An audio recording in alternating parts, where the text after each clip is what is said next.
right, wonderful. I'll go ahead and get us started. Welcome, everyone. Thank you so much for being at our quarterly all-staff meeting. We wanted to let you know that there's a bit of an updated process here for submitting your questions. So you're going to want to use the Q&A feature down at the bottom of your screen because we're using the Zoom webinar platform as opposed to a regular Zoom conference call platform. And Steve will be moderating the Q&A for us today. Thank you, Steve, for doing that. Next up, we just want to make sure that you all are able to stay up to date with the latest and greatest. So remember that there's lots of great resources for you available on our E&T intranet site. There's E&T operational updates on our website. And then there's COVID-19 campus-wide updates available for you at the COVID-19 website. So without further ado, I'll go ahead and kick over our presentation to Lisa Corbleen, our Interim Executive Director, for some organizational updates. Thank you, Gina. Okay, so first of all, I want to welcome everybody to this quarter's staff meeting. Thank you all for finding the time to meet with us today. And I have a couple of things to go over, but first, I want to get started with, of course,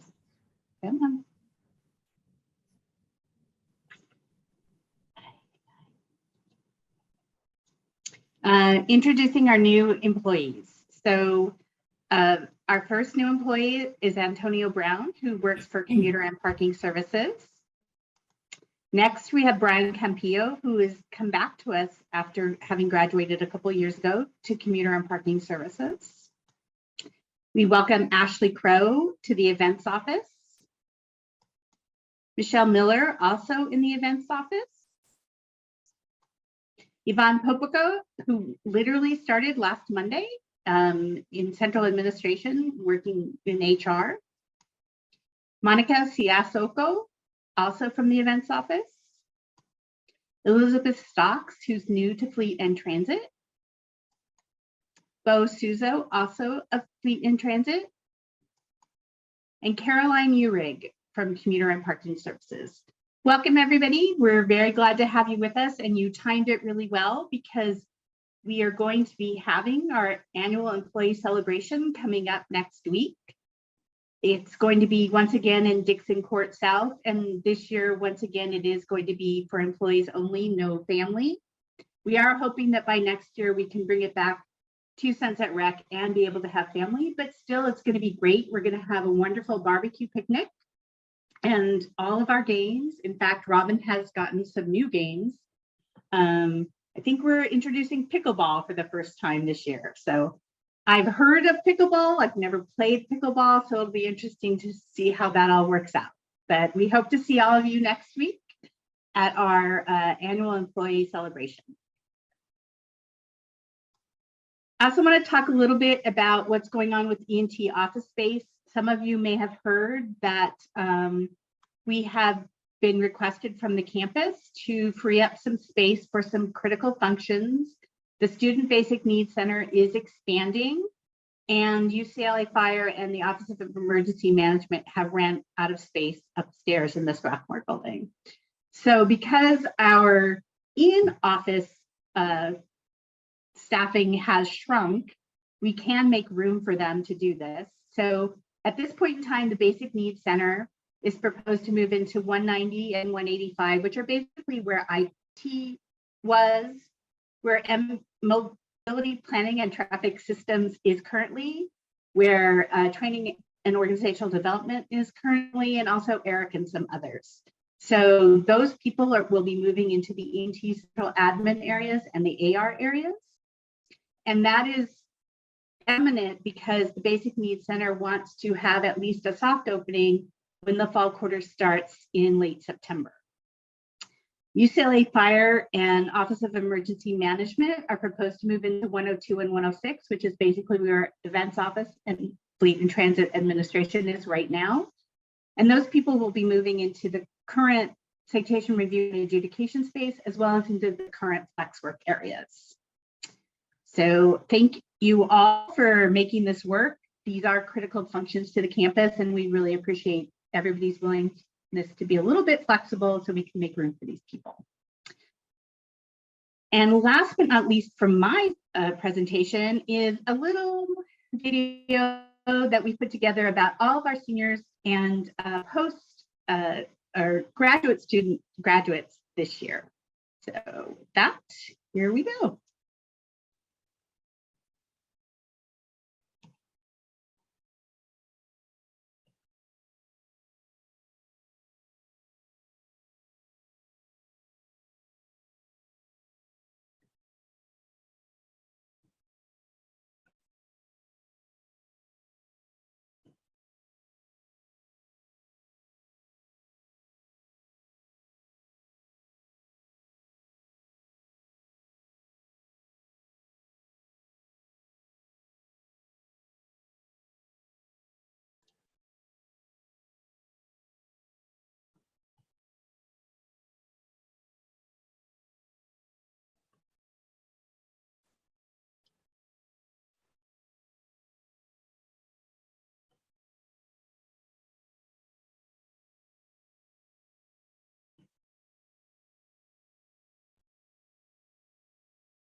Congratulations again to all of our graduates. With that, I'll hand it off to Steve Wang and Gina Romero, Nay Beery, who are going to talk a little bit about the environment survey. Thank you, Lisa. And yes, congratulations to all of the E&T graduates. Like Lisa said, today, Gina and I will be discussing the 2022 UCLA Work Environment Survey. Just a little background, the survey is usually conducted every 2 years. And in the years in between, campus normally deploys a much shorter survey called the Full Survey. But due to the pandemic, this year's Full Work Environment Survey was the first one done since 2018. In comparing the two, there were quite a few changes and improvements made. The questions regarding sustainability were removed, and instead saw more questions about teamwork, equity, diversity, and inclusion, and employee engagement topics such as work-life balance and burnout. One big change for E&T is that for the first time ever, we're making our survey results public for everyone to see. We're doing this in order to improve communication and increase transparency and accountability. If you haven't done so already, you can view all of the results by going to the E&T intranet, and under training and development, you'll see a link to the work environment survey. After clicking on that link, you'll be taken to a page with links to the overall administration work environment survey scores, E&T's overall scores, and scores for each of our business units. Some of the business units are actually a combination of smaller E&T units. That's done in order to achieve a minimum number of survey recipients in each group. Usually they like to see at least like 25 to 30. That provides a high level of anonymity for anyone who takes the survey. So in other words, when you complete the UCLA Work Environment Survey, you can rest assured knowing that nobody will know which responses or comments are yours. We'd also like to thank everyone at E&T who took the survey. You might recall getting multiple reminders about the survey. Well, that all paid off, and E&T actually had the highest response rate of any of the departments in administration. This is actually really helpful because the higher the response rate, the better the picture we have of how our employees feel about things. That in turn makes us better able to take action to improve our work environment and improve employee engagement.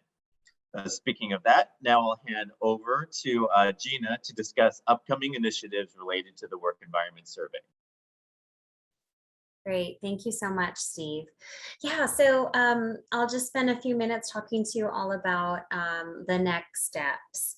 So in order to get a little bit more flavor and color commentary, if you will, from our staff members, we are setting up some confidential information sessions.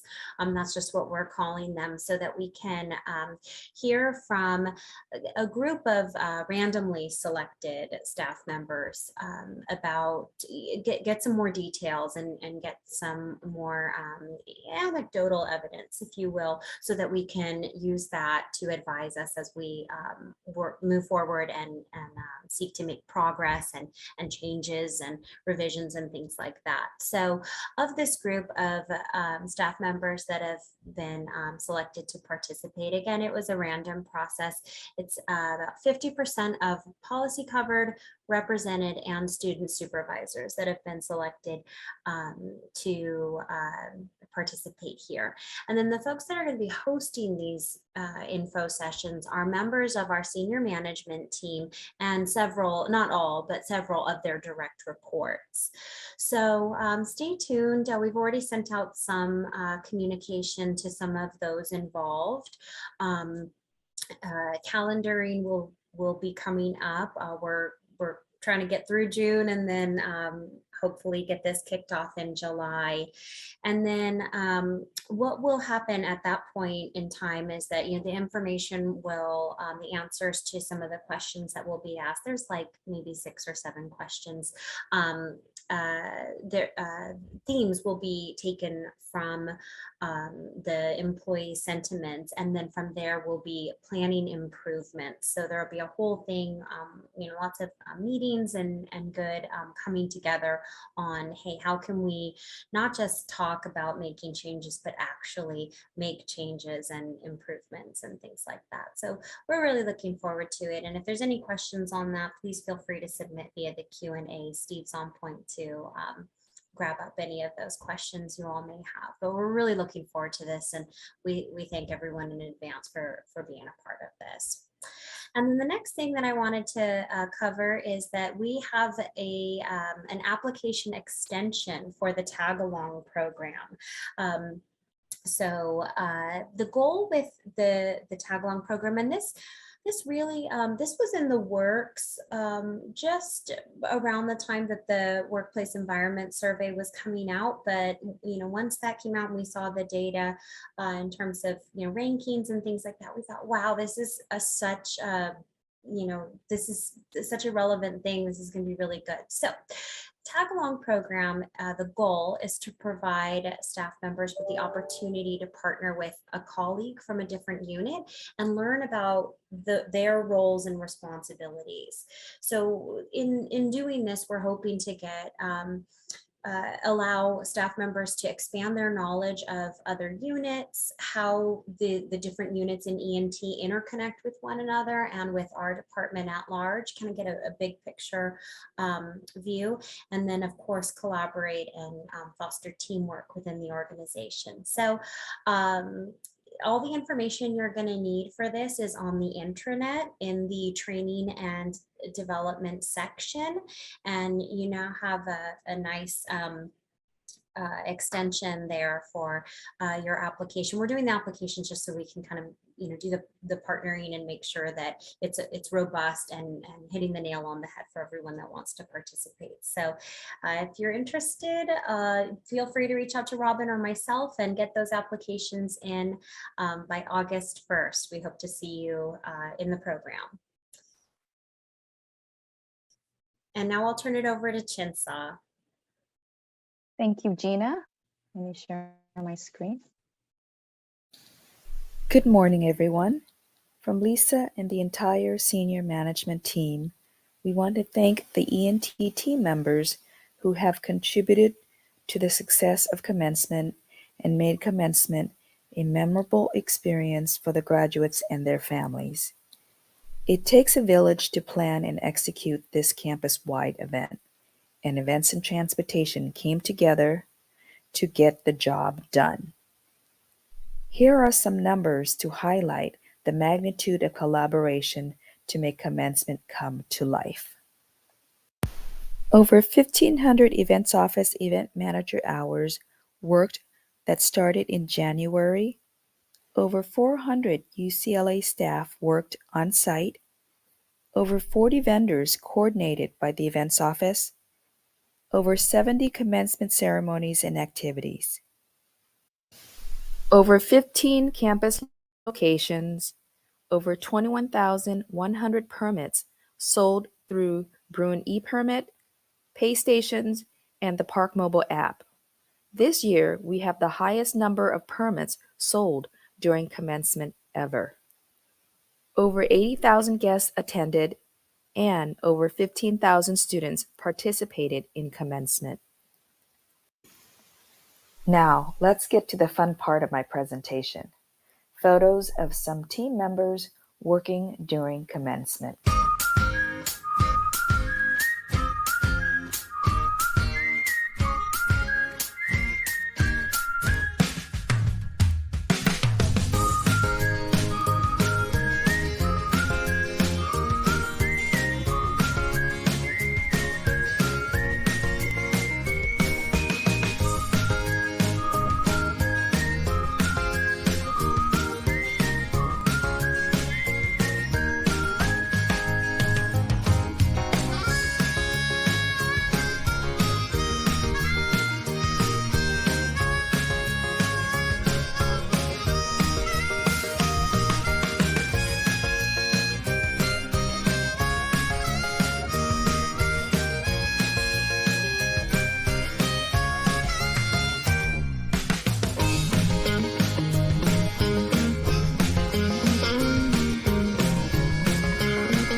Hi, everyone. So when people ask me why I've worked at events and transportation for as long as I have, it's because of videos like that. Like, it's just so amazing what our organization does. So thank you for putting that together, Chensa. That was just spectacular. What a great event and weekend that was. So anywho, I feel like since we last met in March, so much has gone on. So what I want to do today is share with you and get you up to speed with some of our recognition programs and where we're at on those. And also make sure everybody's aware of some of the upcoming events that we have this month. June is busting at the seams. So I just want to make sure nobody is missing out on anything. So let's get started. If you missed it in our E&T news bulletin or maybe on our TVs, we always announce our Student of the Month recipients as well as our Employee of the Month recipients. But I wanted to make sure everybody's up to speed with all of the amazing things that people are doing since we do get so busy. So let's kick it off with our Student Employee of the Month recipients. We have Samuel Leve from Commuter and Parking Services. He was our February Student Employee of the Month. We have Claire Champagne, who is from our assets area, and she was our March Student Employee of the Month. And of course, Elizabeth Navarro for April, also from assets. Round of applause for them. We couldn't do it without all of our students, and you know, their smiles say everything. So thank you for all that you do. Excuse me. All right, so now let's get over to our Employee of the Month recipients. So kicking it off, if everybody remembers, we have one operational and one administrative Employee of the Month each month. So on our administrative side, we have Carol Rees from Commuter and Parking Services, and we also have Jaime Diaz from Transit Operations. So they were representing the month of February. Moving into March, we have Tim Benuelos from our analytics, and we have Jose Lemus from our valet team. Rounding out the month of April, we have Tirza Nuno from Commuter and Parking Services Administration, as well as Salahadin Ahmed from our valet team. So huge round of applause for them. We're currently collecting nominations for the month of May. So be on the lookout on those TV screens and in those E&T news bulletins, where which is where we initially announce all of that. So congratulations to everybody on their stellar accomplishments in achieving that Employee of the Month status. Now, for Employee of the Month, that the program culminates at our Employee of the Year celebration, which is coming up. So that's going to be on June 29th. So the review board rounded it up to actually 6 finalists out of all of the nominations that were received. So 3 finalists for our operational area and 3 finalists for our administrative area. So on June 29th, we will make the announcement of who the 2 Employee of the Year recipients will be. So be on the lookout. We will make an announcement of who those individuals are. And to be Employee of the Year, I mean, wow, that's pretty spectacular. So huge accomplishment, and they literally deserve a crown. Maybe we should get a crown. So anyways, but be on the lookout for that information as it comes out. So moving along, I do want to share with you, give you a sneak peek at who these 3 finalists are. We have Marisol Aguilar from our transit operations. We have Tim Benuelos from our analytics team. And we also have Cheryl Richard from Fleet and Transit Admin. So these are our administrative top 3 finalists. So moving to our operational side, we have Aisha Broussard, and she is from Transit Operations. Luis Martinez representing our valet team, and Robert Pantoja from our assets team. So again, we'll have 1 Employee of the Year from each one of these categories. So when you see them walking down the hall, give them a pat on the back, wish them luck for, hopefully getting that final recognition of Employee of the Year. So the suspense is killing me. But one thing you can see with all of these individuals, a lot of hard work, and they truly are all deserving. So kudos regardless. All right, so moving along, also in June, because we just weren't packed enough with fun activities for everybody, we are going to be celebrating our employees that are leaving us at our retirement party. This is going to be on June 28th at James West Alumni Center. So we will be saying goodbye to 3 colleagues and actually 3 friends, so which is always hard to do. So we're hoping that you can join us. The celebration is from 1 to 3, and we'd love for you to all join us and say goodbye to Yvonne Bates, who has been with us for 34 years, Charles Whittington, AKA CW, for 32 years. And of course, last but not least, Kelly Willis, rounding it up to 5 years. So it's a great event, real close to our location. So even if you can't stay the whole time, just pop in and say goodbye to some very stellar employees that will be missed. So one thing before I hand it off, I do want to add one thing onto the employee celebration, which is next Thursday. So excited about it. But one thing, we are collecting RSVPs for this. So it's really, really important that you make sure you get your RSVP in. So if you're thinking, oh, geez, did I RSVP? I don't remember. Did my RSVP change? That's all fine and dandy. Feel free to reach out to me and I'll check the roster. But it is really important because tomorrow is the deadline and I need to get that final head count into our caterer. So lots to remember, lots of exciting things happening, and we just love celebrating all of you. So anyways, that's it for me. I am going to now hand it off to Tyler, who has a really cool activity for all of you. So put your thinking caps on. Thanks, Robin. Well, I'm glad to be able to be with you all today. So today, we're going to do something a little different. So today, I'm not your IT manager. I am your quiz master, because today, we're going to take the Guinness World Records quiz. So Guinness is an organization that tracks world records in all different kind of categories. And every year, they publish a book of just amazing records. And we're going to take a quiz on those records. So the way it's going to work is we'll have 8 questions in the quiz. Each question has 3 possible answers, A, B, or C.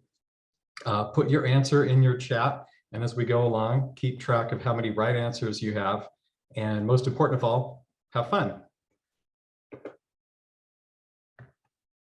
So first question, what is the longest river in the world? Is it A, the Nile, B, the Mississippi, or C, Amazon? So go ahead and put your answer in the chat, and we'll see what answers come through. Seeing a lot of C's for the Amazon. Let's see, we have one vote for the Nile, another one for the Amazon. Okay, I'm going to reveal the correct answer, which is A, the Nile. So the Nile is almost 4,200 miles long when measured end to end, which is pretty incredible. Question number 2, what is the greatest number of miles a vehicle has been driven? Go ahead and put your answer in the chat. The options are A, 1.2 million miles, B, 856,000 miles, or could it be C, 3 million miles? Oh, wow. So for this question, we're getting a pretty good variety of A's, B's, and C's. Let's see a lot of votes for A, one for C.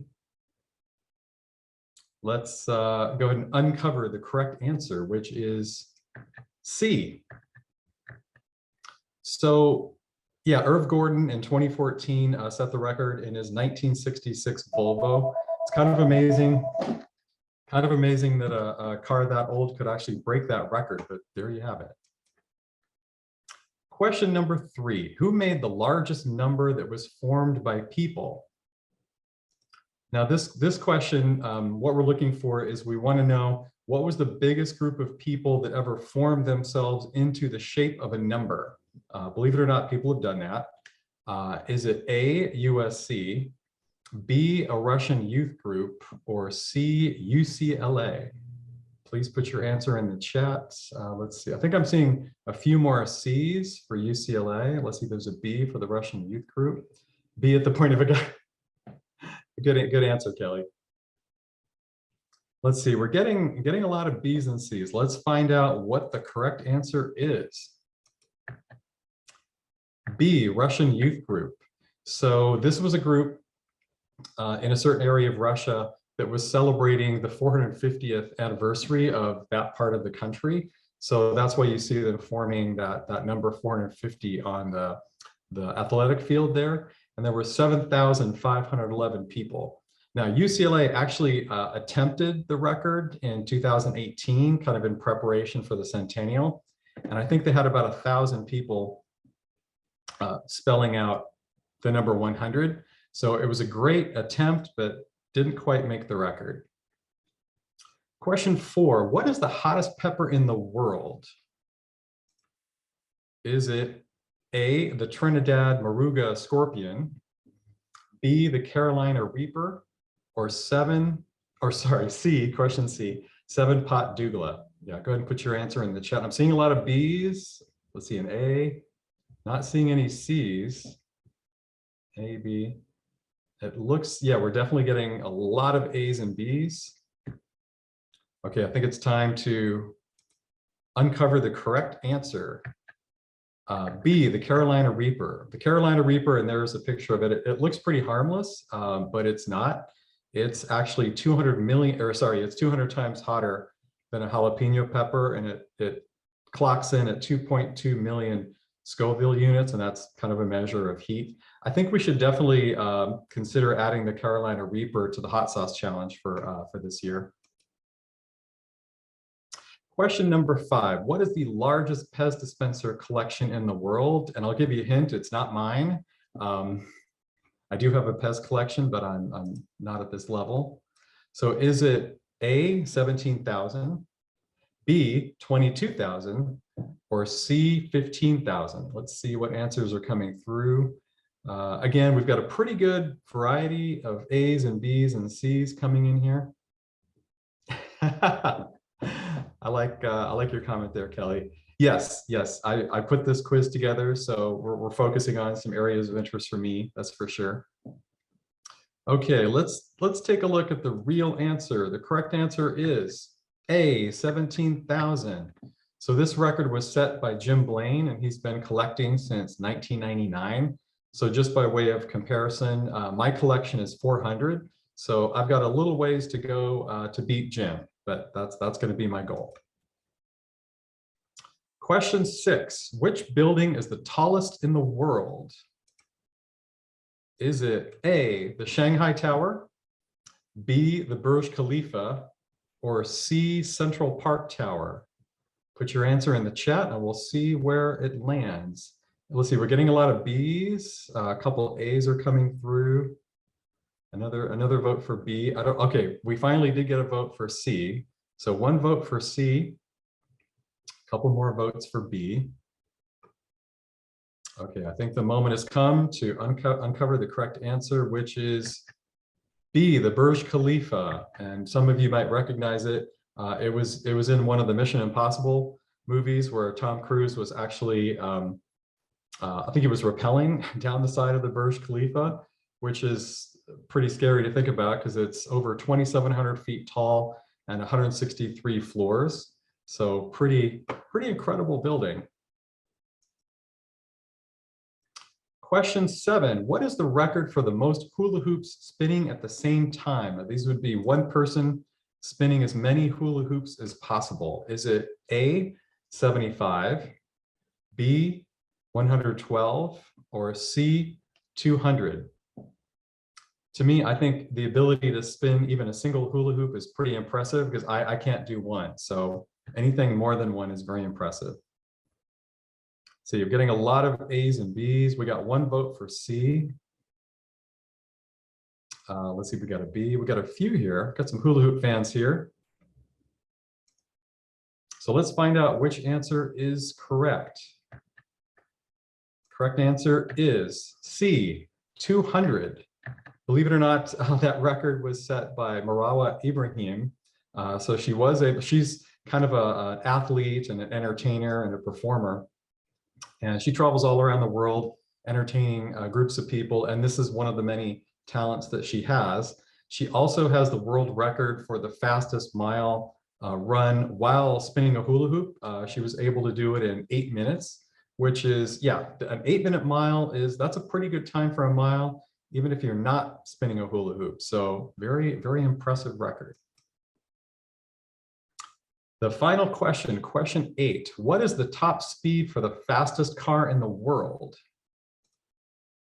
Is it A, 763 miles per hour, or B, 916 miles per hour, or could it be C, 822 miles per hour? Put your answer in the chat and we'll see what people think. Let's see, I'm seeing a lot of A's, a couple B's and C's.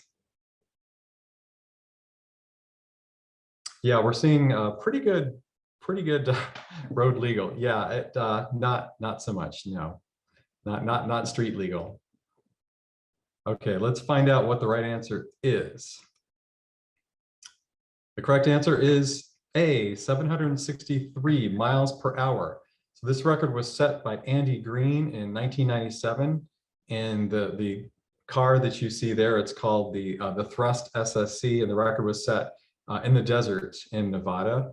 And if the car looks more like an airplane, that's because basically it is. It's you can think of it as an airplane without wings. It's got those two massive jet engines on either side, and they had to groom miles and miles of the desert in the Black Rock Desert to make sure there were no rocks or anything that would throw the car kind of off course or cause a safety issue for Andy. So it was pretty incredible that they were able to, that he was able to exceed that record with the team behind him. And that's 763 miles per hour. It's just over the speed of sound. So we've come to the end of the quiz. So now it's time to tally up those correct answers. How many right answers did you have? Go ahead and put your number in the chat. If you had, anybody have 8? Anybody have 8 correct answers? See, Dave K had 7. That's very impressive. Priyanka had 5. Thomas had 5. Roberto had 6. Let's see, a few over Narmada and Jishin had 5. Lucky guesses. Did anybody, I saw, let's see, one person had, who was the person that had 7 again? I guess no one had 8, so no one had That 8 was- correct yeah. answers. I got the hula hoop one incorrect, and some of the others were just guesses. Oh, okay. So it looks like overachiever Dave. So did anyone, besides Dave, did anyone else come in with 7 correct answers? So it looks like, Dave, it looks like you're the winner for today. Congratulations. You've got the honor and bragging rights of being the Guinness World Record quiz winner for today. So congratulations and well done. And thanks everyone for playing. That was fun. Thanks, Tyler. Thank you, Tyler. Thanks, Tyler. All right, great. I'm gonna, oh, Dave, you're so funny. Thanks. You can leave the prize on my desk. All right, I'm gonna go ahead and screen share again so we can get over into the Q&A portion of our time together.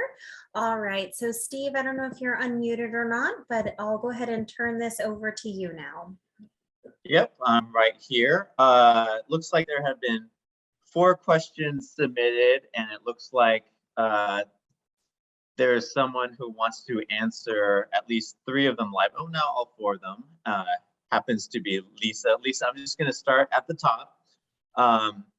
Will volunteers start to be requested, and will there be opportunities for extra hours for other big events in the future, like we did for commencement? And the answer to that is yes. Commencement was our first experiment with really pulling from all E&T to make an event work. And we plan on doing similar things and giving people opportunity to step up and help in the future. So a couple of the ones right off the top of my head that I know we're going to be working on and teams are going to be starting planning for soon is fall move in, router buses, so that all the transit leadership doesn't have to work every single router bus event, basketball traffic management, the sustainability fair in the fall, and then there will be, and the bike week lunch and bike week pit stops next May. So those are the ones I know for sure. So we will be reaching out once we have a plan and we know where we need extra help and asking for volunteers. Thank you. All right, great. Next question. With the consolidation of offices in Strathmore, will individual units still have private spaces, or will workspaces be flexible and open? So how about an answer of yes and no? So the 2 lobby facing spaces, one run by Bruin Commuter Services and one which will eventually be the events office, those will probably pretty much be Bruin Commuter Services people sitting there and events office people sitting in the currently CRA space. And then there will be some clustering, right? So the fleet and transit cluster will be mainly working out of what is currently the flex workspace. That central administration cluster will be working mainly out of the space right outside the executive director's office and sort of down the hall where the marketing team used to be. But that being said, anyone who wants to come in and work in almost any space is able to do so. And in fact, when I move into the executive director's office, the days I'm not there, if you need a private space to run a webinar or to be in a Zoom meeting, you're welcome to pop in there and use it. We're also taking the office that I'm currently in and converting that into a small conference room. And we're also creating a couple of other collaborative spaces. So generally speaking, any open desk is available to anybody to sit at. All right, great. And real quick before I jump to the next question, just like to remind all the panelists also that you can see all the questions there as they come in. I saw another one come in just now. If you can answer it, if you'd like to type an answer, feel free, or indicate that you'll answer a question live. I'd appreciate it. All right, so will remote employees be required to ask to come back into the office soon, or will flex work continue? Flex work will continue. That is our long-term plan. It's one of the reasons we're able to free up space for these other essential services to the campus to use space that used to be occupied by our staff who came into the office every single day. All right. Will we be switching back to in-person services soon for customers? And will people still be able to do transactions online? So I don't know what in-person services this person is asking, so I apologize, because generally speaking, all of our activities can be done online currently, and they are planned to continue to be online. Even when we reopen the events and transportation services lobby, we're thinking of that more as a reception area for people who are coming to visit rather than a place to serve customers. Although if a customer does come in, we'll definitely help them and walk them through whatever they need. But generally speaking, I think most of our things that are currently online are going to stay online. So if I misinterpreted your question, and ask a slightly more specific question in the Q&A, and I'll try and answer it better. All right, thank you, Lisa. Here's a question, it's currently unassigned, so I'll just ask it to anyone who wishes to chime in and answer. How can I get training and experience to apply for promotions if I'm always required to be working operations? So I know this is a tough one. I take this to mean it's someone who works in an operational role, has aspirations to move up, but where do they find the time to take trainings? Where do they find these resources, considering they have their current job to do? Yeah. Steve, I'd be happy to chime in here on this one, just with a couple quick thoughts that I have. First of all, for any specifics, because sometimes questions can be a little more nuanced, once you kind of peel back the onion layers, but please reach out to Robin or myself. That is a big part of what we're here for, helping people, be happy in their roles, be well positioned for the next role, that kind of a thing. That being said, there's a number of different resources we could turn a member of staff onto with that's done up at the CHR level, things like the staff enrichment program, different training programs there as well. There's also in-house E&T specific programs that I would highly recommend participating in. We do our best to get the word out far and wide, printing flyers, taking them down and out to our various work locations, getting it on the TV monitors, in emails, news bulletins, all that kind of stuff. Things like the TDI program, the Talent Development Initiative, which just concluded in winter. The upcoming tag along program, those are things where you can kind of get out there and see and be seen and learn and grow. So those are some initial thoughts that I have there, but please also reach out to me or Robin. If there's something that you have in mind, we're more than happy to help. Right. Okay. Yeah. And people can be in different situations. I can't tell from the question if they're necessarily looking at being promoted to a supervisory role in their own unit, or if they're looking for maybe a promotional opportunity in a different unit, in which case, again, to plug the tag along program is the kind of thing where you can get at least some experience seeing what things are like in other areas. But yeah, I think the first thing Gina said, which is, if all else fails, contact Gina, Robin over in training and organizational development with questions, and they can definitely guide you in the right direction. So thank you, Gina. Let's see here. It says Lisa is typing an answer to Wiedemann's question. So I'll go on to the next one after that, which is the construction on Wilshire almost done? Dave K, do you want to take that one? Sure. The short answer is no, it's not almost done. And the worst of it is coming this summer. If you are in Westwood Village on the weekends, westbound Wilshire is going to be shut down all weekend from Friday night at 11 p.m. to Mondays at 6 a.m. from right after the 4th of July, right through approximately mid-October. They're going to be decking over the station box, the subway station, which is generally under Wilshire Boulevard on the north side, which is the westbound side. So that's the bulk of it. They're going to try to minimize the impacts, but of course it's such a busy area. The highest traffic volume in the city is on Wilshire Boulevard, somewhere around the Federal Building. So it'll be messy, but we'll be sending out broom posts and updating the campus about what phases are coming next. All right, thank you, Dave.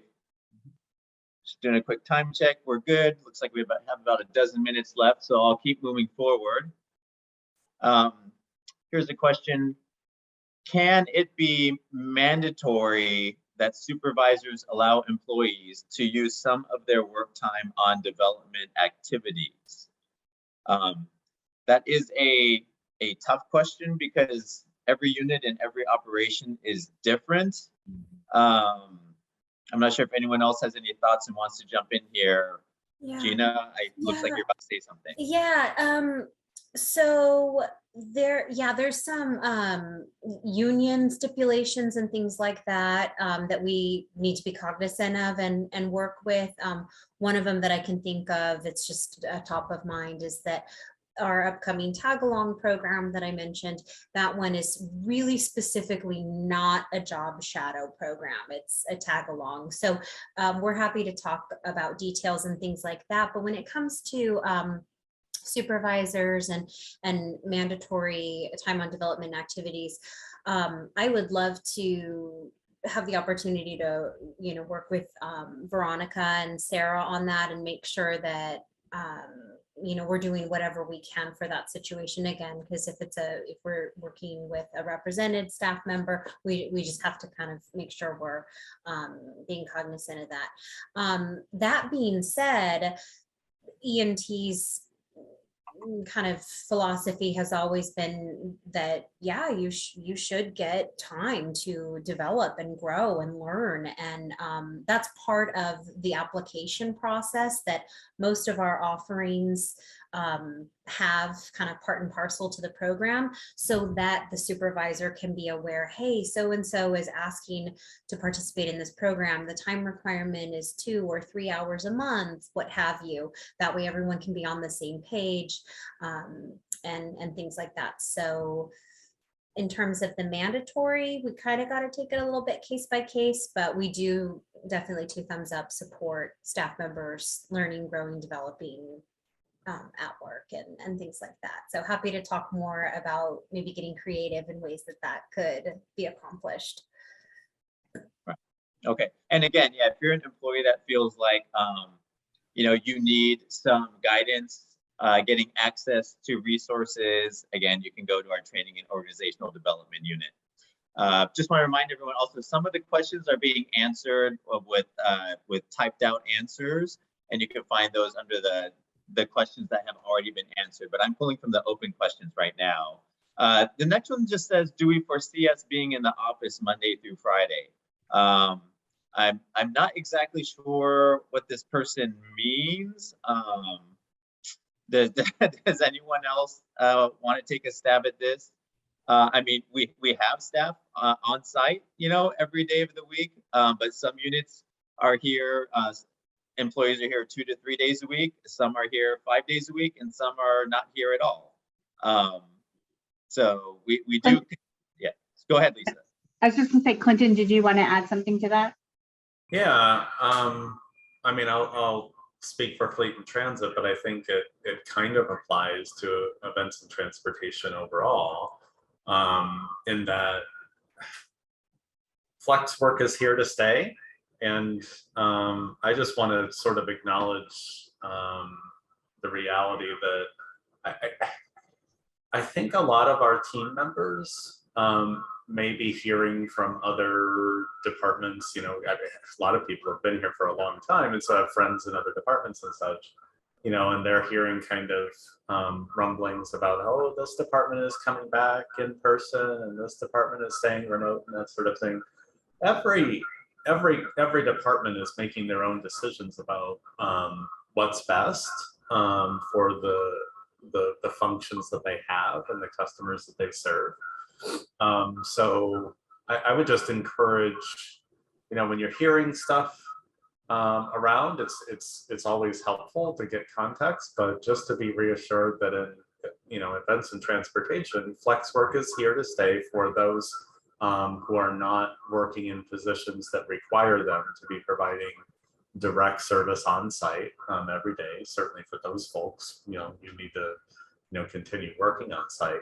But for those who can do some or all of their work remotely, we're doing our best to try and be flexible and on one hand make sure that there are opportunities for in-person meetings and collaboration with operational staff as necessary, but also retaining that ability to have remote work where it works. Does that, Lisa and Steve, does that sound like it kind of applies to all of E&T? Yes. Yeah. And in fact, as we get to the point of expiring our initial 1-year flex work agreements, they will be rewritten with indefinite end dates. Yeah, and they might change. Yeah, they might change. Maybe you're doing 3 days a week remote now, and maybe that stays the same. Maybe that becomes more or less depending on what your business unit needs, right? Great. Thank you, Clinton. There is another open question here. Last time, Michael Beck mentioned an increase in pay of 4.5% across the board. And by the way, I can't confirm that for eligible and represented staff. There is a 4.5% across the board increase coming this year. But US inflation is expected to increase 8.6%. Is there any chance that pay will increase in the future to make up the difference?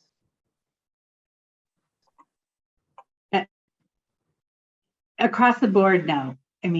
That's just the unfortunate world we live in right now. I think the 4.5% is the 4.5%. Right. And for those of you who have been here for a while, you'll notice that the 4.5% actually is an unusually large across the board increase. Our increases have averaged, over the years somewhere around 3% per year.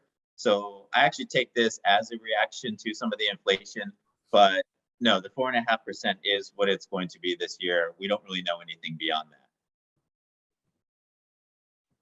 that. I'm going to go to the next question. Do we, UCLA, have an account with LinkedIn that allows us access to the learning portal in order to complete courses for free? Gina, I believe you might like to answer this. We do, yay. So we have info on that on the internet in the training and org dev section, but John, I'll go ahead and send over to you a couple more resources too, so that you can see what's available to you and to members of Fleet and Transit. All right, and sorry, other questions popping up is just me reopening some because I deleted them. Yeah, and it looks like we have about 3 minutes left too, so maybe time for one more. Here's one that just came in. Will UCLA compensate the employees who take the time to drive to work each day and pay for gas and pay for the wear on their vehicles? If not, will they reduce the pay for those who work from home? Lisa. So the issue of the essential workers who have to do their work on site and the endemic costs of doing that is one that the senior leadership on the campus is aware of. I don't know that they have created a actual plan of how to address it, but I do know that they're aware of it. It is unfortunately just a fact of the life we live right now that this happens, right? It's not, there are jobs that have to be done on campus, and that's the way it is. So I know that they're aware of it. I know that they are trying, and Kelly says this is a national question, not just UCLA, and that's true.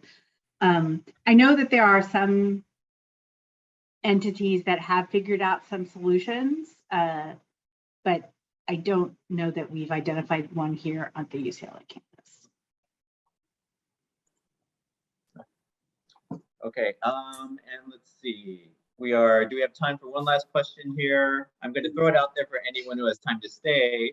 Yeah. Or it's a comment, I guess, or a comment and question. Skillport also offers online training. Could it be another resource for employees to use for free if UCLA subscribes? I'm not familiar with Skillport. Is anyone else, any other panelists familiar with this? It says used to be Skillsoft. I'm familiar with Skillsoft as a company, a vendor, but that's not one that UCLA is using right now. We're using the LinkedIn Learning, we're using the Sum Total LMS, and then there's a number of different ways to go about getting some training too. So Luis, if you have some questions, whether it's like more soft skills like communication skills, or maybe something a little more technical like Excel or data, things like that, let me know and I can take a look at some resources that may be available there. Now, Steve, we are at 11 o'clock on the dot. Did you want to keep going with Q&A, or did you want to maybe defer those to?